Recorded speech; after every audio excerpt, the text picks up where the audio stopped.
Hello and welcome to Sach, the reality. Let's have a quick look at the top news from various places around the world.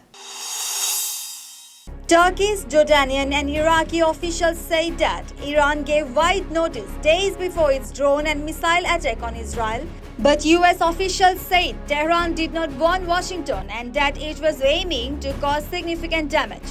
Iran launched hundreds of drones and missiles on Saturday in a retaliatory strike after a suspected Israeli strike on its embassy compound in Syria.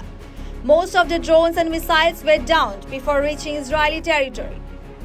Iranian Foreign Minister Hossein Amir Abdullahian said that Iran gave neighboring countries and Israel's ally, the United States, 72 hours notice it would launch the strikes. Donald Trump will set foot in a New York courthouse and become the first former US president to stand trial in a criminal case. He is accused of falsifying his business records to disguise a hush money payment made to Stormy Daniels, a former adult film star, shortly before the 2016 election. Trump faces a maximum of 4 years in jail if convicted, but could avoid jail time and be fined instead. He has pleaded not guilty. Trump's historic trial will take place against the backdrop of his presidential campaign and could ultimately see the presumptive Republican nominee become a convicted felon months before voters head to the polls in November. The White House has warned Israel that the US will not participate in any retaliatory strikes on Iran.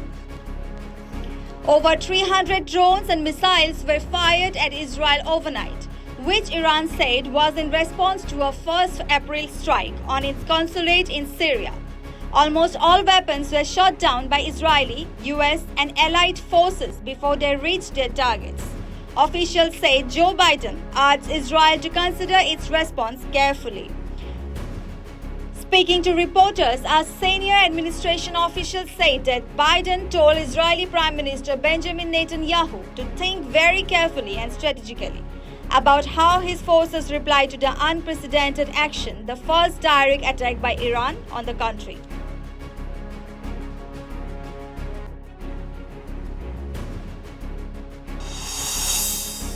Russia warned people to evacuate parts of the Ural city of Kurgan as the mighty Tobol River swelled with meltwater and burst its banks, submerging swaths of Russia and Kazakhstan and forcing tens of thousands to abandon their homes.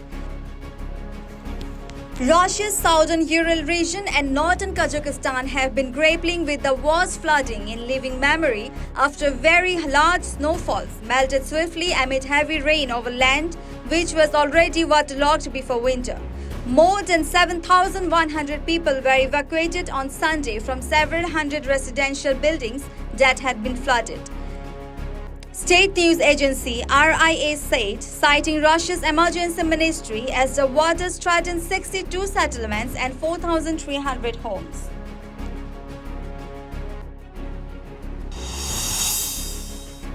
Landslide on Indonesia's Sulawesi island on the weekend killed at least 18 people, with rescue efforts, including police sniffer dogs, still ongoing for 2 missing people, local authorities said on Monday.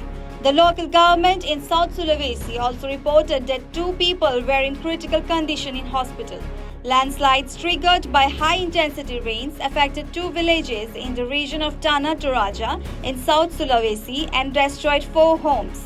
Photos of affected villages provided by the agency showed rescuers strolling through the rubble for survivors, with homes flattened and reduced to planks of wood and concrete. Thank you. For more updates, keep watching Sach, the reality.